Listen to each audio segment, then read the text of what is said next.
이렇게 완만한 안정세를 보였던 코로나19 확진세가 IM 선교회 관련 무더기 집단 감염으로 다시 커지는 모양새입니다. 한편 정부는 이번 주 금요일 정도의 거리 두기 단계 조정을 발표할 계획인데요.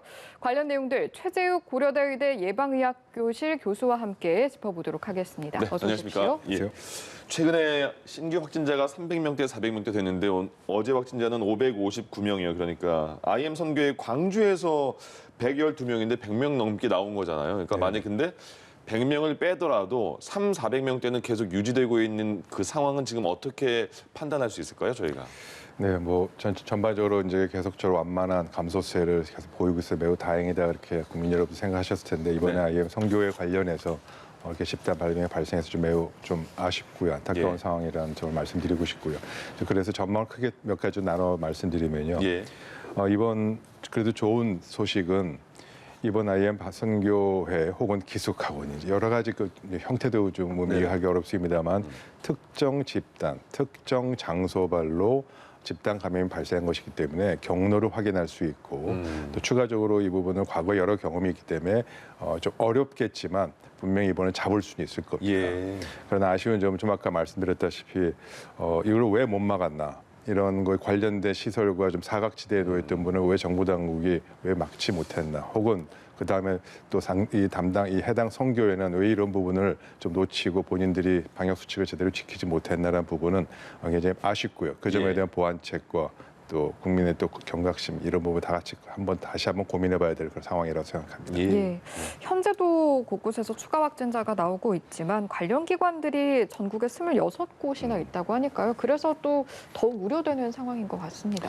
네, 맞습니다. 그래서 지금 여러 가지 그런 좀 어려운 점이 있는 건 사실입니다만 아까 말씀드린 대로 이번 이 특정 장소에서 시작돼서 전국적으로 확산된 것이기 때문에 그 경로는 분명히 확인할 수 있고요. 경로를 모르는 그런 경우는 아니기 때문에 해당 지자체와 협조해서 확산을 이제 막아가고 특히 지금 광주 지역으로 100명이 지금 발생한 거 아니겠습니까? 그래서 광주 지역에서의 그런 발병 상황에 대해서 좀 더 확인해 보고 추가적으로 확인해 보면 충분히 이번 추적 조사와 격리는 가능할 것으로 봅니다. 지금 들어온 소식 먼저 잠시 전해드리겠습니다. 검찰이요 이용구 차관 사건과 관련해서 서초 경찰서를 압수수색하고 있다는 소식이 들어왔습니다. 그러니까 블랙박스를 경찰이 확인하지 못했다고 했다가 다시 확인한 걸로 되면서 경찰이 사과까지 한 상황이죠. 그래서 검찰이 이용구 차관 사건과 관련해서 서초경찰서를 압수수색하고 있다. 이런 소식이 지금 들어왔습니다. 이를 통해서 경찰 지휘라인 보고 및 개입 여부 등을 확인할 것으로 보이는데요. 관련된 좀 더 자세한 내용은 추가로 들어오는 대로 전해드리도록 하겠습니다. 자, 저희가 다시 돌아와서 이야기를 해보면 어느 정도 정확한 위치를 알기 때문에 잡아나갈 수 있다고 하셨는데 그렇다면 현 상황에서 가장 시급한 조치가 있다면 뭐가 있을까요? 네, 아무래도 이제 말씀하신 대로 어떻게 접촉했는 경로를 빨리 파악하는 게 제일 중요하겠죠. 지금 광주 TCS 국제학교만 하더라도 광주 지역 거주민은 한 반 정도 되시고 나머지 또 타 지역이니까 또 해당 지역을 빨리 가서 해당 지역의 그 접촉자 가족분이 제일 1순위고요. 또 친구들과 같은 그런 이제 감염 경로를 빨리 확인하고 필요하면 선제적 검사를 다 빨리 전수 조사를 해서 추가적인 감염을 막는 부분이 가장 시급한 일이고요. 그래서 결국 지자체들의 하고 방역 당국의 협조와 긴밀한 협조를 통해서 또 이 국민들의 참여를 통해서 이런 부분 빨리 해소돼야 되지 않을까 생각하고 있습니다. 최근 BTJ 열방센터도 그렇고요. 또 이번 사례도 그렇고 이렇게 소위 종교와 관련해서 방역 사각지대라고 할 수 있는 곳들이 또 있을까요? 아무래도 뭐 지금 수련원 또 기도회 또 기숙학원 뭐 여러 가지 다양한 형태의 그런 집단 거주 시설 내지는 집단 이러고 잠시라도 모여서 하는 모임들이 많습니다. 근데 이 법적으로 인가를 받고 허가를 받은 그런 경우는 대부분 이제 파악이 되기 때문에 그럼 가능합니다만 이 법적으로 인가를 받지 않은 미인가 시설의 경우가 이제 이번과 같은 사각지대의 또 하나의 사례로 보여지고요. 그래서 지금 그런 소위 집단시설이라는 부분을 어떻게든지 지자체와 협조 통해서 또 인가시설은 인가시설대로 또 미인가시설은 미인가시설로 전체를 다 조사하고 이런 부분을 파악하는 부분은 앞으로의 4차, 5차 대유행을 막는 데 있어서 굉장히 중요한 포인트라고 생각합니다. 코로나 시국에서는 이렇게 IM 선교회처럼 합숙시설 같은 거 있잖아요. 합숙시설을 이용한다는 건 상당히 불안하고 조심스러운 상황인 것 같아요. 네, 맞습니다. 그래서 그 부분은 좀 매우 좀 안타까웠고요. 좀 예. 적절치 못했던 그런 상황이라고 보고요. IM 선교시설 같은 경우도 이미 작년 6월, 7월경부터 이런 합숙과 수련의 형태로 모여서 해당 이 시설이 운영된 것을 확인할 수 있었고 예. 여러 번 조정할 수 있었던 부분이 개입할 수 있는 부분이 있었는데 좀 그러지 못했던 부분이 바로 법의 사각지대라는 네. 관점 아니겠습니까? 예.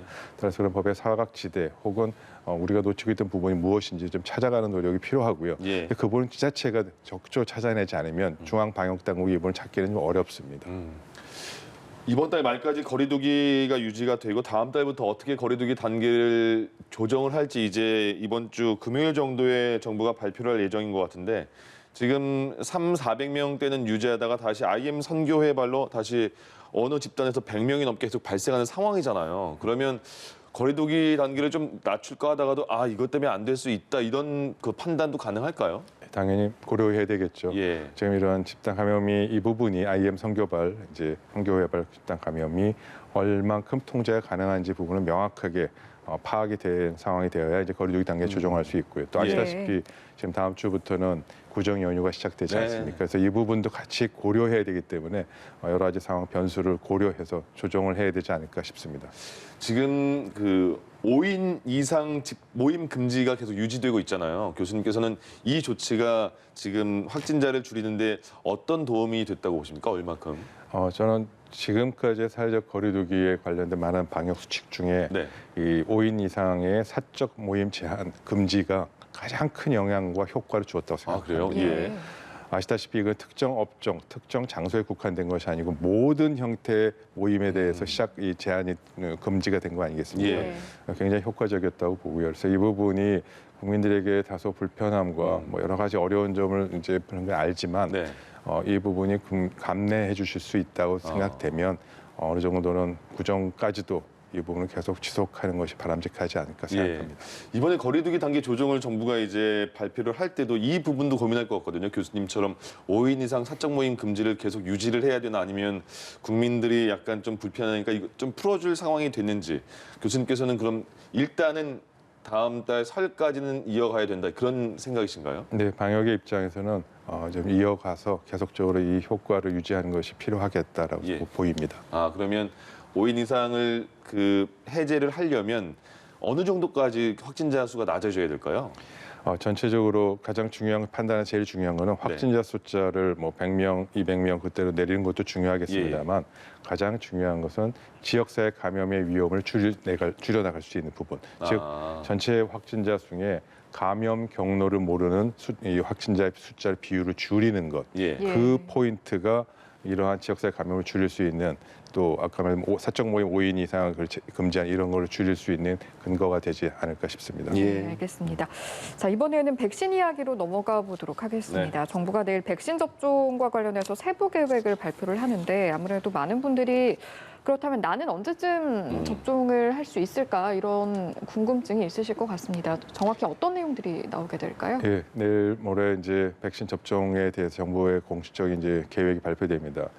지금 백신 접종 우선순위, 직역, 연령 여러 가지 상황을 고려해서 백신 접종 우선순위가 이제 나올 것이고요. 지금 뭐 자료 화면에도 있습니다만 요양병원, 노인 의료 복지시설, 고위험 이 의료기관에 종사하는 분들 위주로 아마 우선 접종 순위가 이제 살펴질 겁니다. 그러한 접종 우선순위와 일정, 그다음에 단계별로 어디 가서 맞아야 될지 하는 접종 장소, 그리고 이런 접종 장소와 접종에 필요한 소위 인프라죠. 사회적 인프라를 하기 위해서는 예방접종센터를 전국에 250곳을 설치할 예정이고요. 또 민간 의료기관 만여 곳이 참여해서 접종에 대한 이 부분을 담당하게 되는데 이를 위해서 소위 초전 냉장고라든지 반냉동고라든지 이런 부분 어떻게 공급할 것인데 전반적인 계획이 담겨질 것이라고 봅니다. 백신은 보통 사전 예약제로 100%가 진행되는 거죠? 일정 부분은 그렇고요. 또 일정 부분은 예약이 아닌 직접 가서 백신을 놔드리기도 하고 그럴 수도 있군요. 그렇게 여러 가지 방식을 지금 고려해서 지금 하고 있습니다. 그럼 백신을 접종할 때 이제 그곳에서도 의료진도 있고요. 백신 맞으러 온 일반 시민들도 있을 테니까 거기서도 확진이 될지도 모른다는 불안감이 있어서 그 실내 대형 그 체육관 같은 데서 맞는 건가요? 규모를요? 그 부분은 이제 여러 가지 고민이 좀 되고 네네. 있습니다. 그 민간 의료기관 만여 곳이 참여해서 하더라도 현실적으로 9월까지 전 국민 집단 면역을 달성할 수 있기 위해서는 거의 6,700만 회 정도 이상의 감염이 접종이 이루어지기 때문에 예. 물리적으로 굉장히 한계가 있어서 필요하다면 지금 뭐 대형 그런 체육시설과 같은 곳 모든 곳 250곳 그렇게 한다는 것은 아니고요. 네네. 예. 일부를 그러한 대형 체육시설 공간을 이용해서 접종을 센터를 열어서 하겠다는 그 계획까지 지금 포함해서 하고 있고요. 예. 지금 말씀하신 대로 오히려 그런 곳에 많이 접종받으러 가서 많이 모이다 보면 감염이 확산될 수 있지 않느냐 이제 그런 우려도 있기 때문에 그곳에는 하루에 이제 검사를 할 수 있는 시설을 한 팀이 의사 한 분, 간호사 네 분이 한 팀이 있습니다. 한 팀에 최대 150명의 접종하는 것 딱 제한을 두고 시간대별로 분리두고 공간도 나누고 해서 접촉과 이 밀집을 막기 위한 그런 예. 부분들의 좀 계획까지 고려해서 접종 계획을 좀 만들고 있습니다. 이번에 가장 먼저 다음 달부터 시작할 때 우리나라에서 접종하는 백신이 화이자죠. 아스트라제네카, 화이자 뭐 두 가지 다 고려 중이고요. 예. 아마 아스트라제네카가 조금 더 원래는 당초 좀 먼저 접종할 수 있을 것 같은데 그 부분은 아직은 조금 더 두고 봐야 될 것 그래요? 같습니다. 예. 근데 그 화이자에서는 5만 명분을 먼저 보낼 수 있다고 해서 정부가 그렇게 발표를 한 것 같은데 네. 그러면 초기에 맞는 그 대상자들은 의료진 분들이 많이 포함되어 있는 건가요? 지금 현재 정부가 아마 내일 모레 발표하면 다 아시겠습니다만 아마도 지금 그 전문가들 고려하고 있는 것은 이 코로나19 환자를 치료하거나 선별진료소에서 검사를 직접 하는 고위험 감염 위험이 높은 의료 종사자가 첫 번째 우선순위가 될 것 같고요. 예. 바로 이어서 사망률이 높은 고위험 고연령층에 계신 분들이 그 다음 순서가 되지 않을까 그렇게 지금 조정 중에 있는 것으로 알고 있습니다. 예. 예. 근데 접종과 관련해서 사실 국민들 중에 거동이 좀 불편한 분들도 있잖아요. 예. 그런 경우에는 특정 장소로 찾아갈 수가 없을 텐데 이런 경우에 좀 취해지기로 돼 있는 조치가 있습니까? 네, 그런 경우에는 당연히 해당 거주 시설 혹은 집에 가서 직접 접종을 해드려야 되겠죠. 네네. 그래서 그러한 경우는 이제 정부의 이제 접종센터와 보건소가 중심이 돼서 방문해서 접종을 해드릴 거고요. 그래서 이제 이동을 해야 되기 때문에 그 경우는 이제 화이자나 모더나 같은 초저온 냉동고가 필요한 경우 그 백신을 사용하기 좀 어렵습니다. 예. 그래서 아스트라제네카나 뭐 기타 다른 유형의 백신을 사용해서 접종을 하게 될 것으로 그런 계획을 잡고 있습니다. 예. 지금 정부에서 집단 면역을 이루기 위해서 목표로 하는 기한이 11월까지인데 예. 실제로 달성을 하기 위해서 어떤 점들을 좀 잘 준비해야 한다고 보시는지요?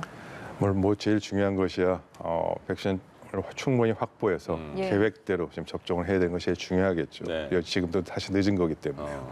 두 번째로 백신 접종을 하는 과정에서 발생할 수 있는 합병증이나 부작용에 대해서 분명히 생길 겁니다. 많은 보고가 있을 거고요. 그 부분에 대해서 어떻게 국민들에게 불안감을 해소하고 안전하게 이 부분을 접종할 수 있다는 국민 이 과정에 정부가 어떻게 소통하고 대응하고 피해 보상을 어떻게 할 것인지 부분을 정확히 하는 것이 굉장히 중요하겠죠. 예. 그 부분을 잘 못한다면 이 백신 접종 계획에 국민들이 불안감이 있어 맞지 않겠다 그러면 굉장히 어려운 상황이 되지 않겠습니까? 그래서 결국 정부도 잘해야 되겠습니다만 국민 입장에서 이런 불안감을 해소할 수 있는 그리고 이 과정에서 생길 수 있는 문제를 해소할 수 있는 정확한 과학적 근거에 의한 정보 제공과 또 위기관리 소통 국민들 눈높이에 맞춰서 예. 홍보를 하고 또 찾아가서 말씀을 드리는 그러한 부분들이 같이 이루어져야만 접종 계획이 원활하게 될 것이라고 보고요.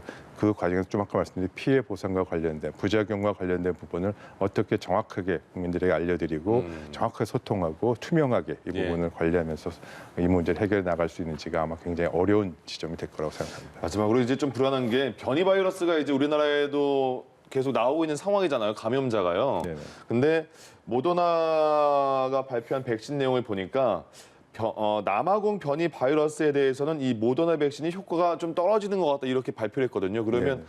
지금 백신 어렵게 만들었는데 또 변이 바이러스 때문에 또 다른 백신까지 만들어야 되는지 그러면 언제까지 또 기다려야 될까 이것도 좀 궁금한 상황이에요. 맞습니다. 지금 남아공발 변이 바이러스가 기존 항체 사람 자연 면역이 생긴 항체뿐만 아니고 이번 백신에 대한 부분도 효과가 좀 떨어질 수 있겠다는 보고가 나왔습니다만 예. 아직 종합적인 결론과 추가적인 조사는 좀 더 해봐야 됩니다만 혹여라도 그 부분은 굉장히 중요한 사항이 되지 않겠습니까? 예. 그래서 모더나든 화이자든 지금 기존 백신 회사도 그러한 변이까지 들을 수 있도록 현재 백신을 업데이트해서 개선하는 작업을 지금 시작했고요. 예. 그것도 통상 그런 과정을 통해서 새롭게 생산하는 것까지 한 2달 정도, 6개월, 6주에 7주 정도면 제품이 나올 수 있습니다. 예. 그래서 설사 그렇다 하더라도 네. 그런 부분이 있어서는 안 되겠고요. 우리나라 입장에서는 우리 한국의 입장에서는 뭐 해외 유입이지 않습니까? 네네. 아마 남아공업 변이 바이러스. 그래서 공항에서 입국과 검역 단계에서 이 부분을 정확하게 걸러내서 찾아내서 지역사회 전파만 되지 않도록 막는 그게 성공적이 된다면 예. 이 남아공의 변이 바이러스에 대한 영향은 최소화할 수 있을 것으로 생각하고 있습니다. 예, 알겠습니다. 여기까지 듣겠습니다. 지금까지 고려대 의대 예방의학교실 최재욱 교수와 함께했습니다. 고맙습니다. 고맙습니다.